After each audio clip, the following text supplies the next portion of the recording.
ziare waat bu baax di am mbégte ci jataay bi di la wax ne na nga na ko digal woon defe nañ ko noonu daje nañu waxtaan ci liñ doon wax ci garab yi nga xam ne sa mbooloo mii di Benno Naatal Touba moom dañu amoon fas yéene ko liggéey ci université te mbooloo moomu nekk ci sa ron nga won ñu yoon wi wax ñu sa yéene ak sa bëgg-bëgg loolu nag ànd nañ ko ak ñoom ba waxtaane ko lépp ba tënk ko ci këyit xam naa daañ la ko jébbal waaw kon daal ñu ngi ñaan ci bisub Cheikh Abdou Khadre bi ndax loolu xaas la waaw xaas bi mooy ba ñuy jàpp bis bi sax dañ koo jàpp nii rek waaye ndekete moom bisu Cheikh Abdou Khadre bi ñoo dëppoo kon loolu moom am naa yaqin ne ci liggéeyu Cheikh Abdou Khadre nangu la kon ni nga lay ñaan nga fasaaleel nu fi nu la ci ñaanal itam sëñ bi defal la ci tawfiq biir ak biti ci bisu Cheikh Abdou Khadre bi jërëjëf Mbacke. salaamaaleykum wa rahmatullahi taala wa barakaatu. ñu ngi nuyu mboolem mbokki jullit yi di nuyu maam Thierno Mbacke mi nga xam ne moo ànd ak mbooloo mi ànd ak sëñ Mourtala suñ doom ñoom ñaar ñi di suñu ñaari doom ñu àndoon ci liggéey ba ñëw nag waxtaan ba noppi doon ma leeral si fañ toll ci waxtaan ba loolu mooy solo si jotaay bi te ne ko maam Thierno waxee mu faram dëppoo ak seen bisum maam Cheikh Abdou Khadre Mbacke mu gën a tax ñu gën ci am yaakaar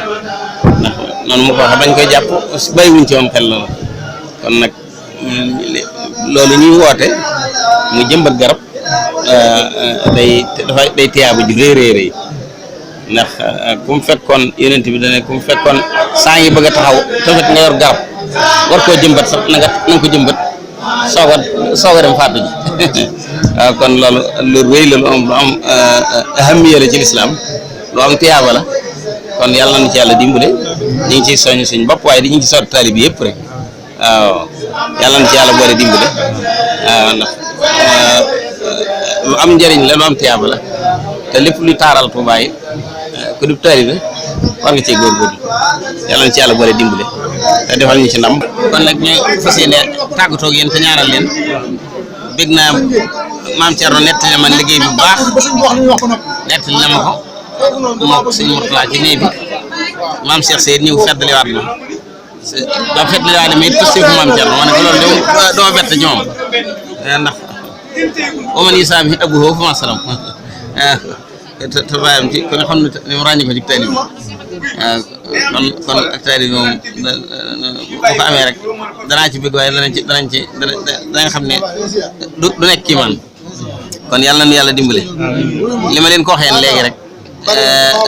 liggéey bi day liggéey bu ñor Cheikh Mouhamadul Mountakha mi fi nekkal jataay bu sëriñ bi te nag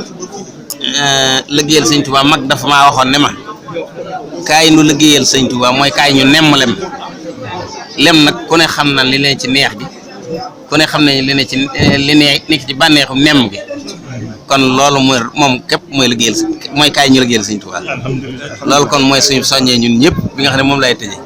ñun ñëpp nañ gën a góorgóorlu sëñ Touba moom ku koy liggéeyal wala nga bëgg koo liggéeyal sëñ Abdoulaye nee na woon lenn rek moo ci sa war ordre façon la ca des moo ko yoral boobu kon nag yàlla nañ ko fasoo rek nee na da koy àggalee ba noppi nag bàyyee la sag bi. Asalaamaaleykum wa rahmatullahi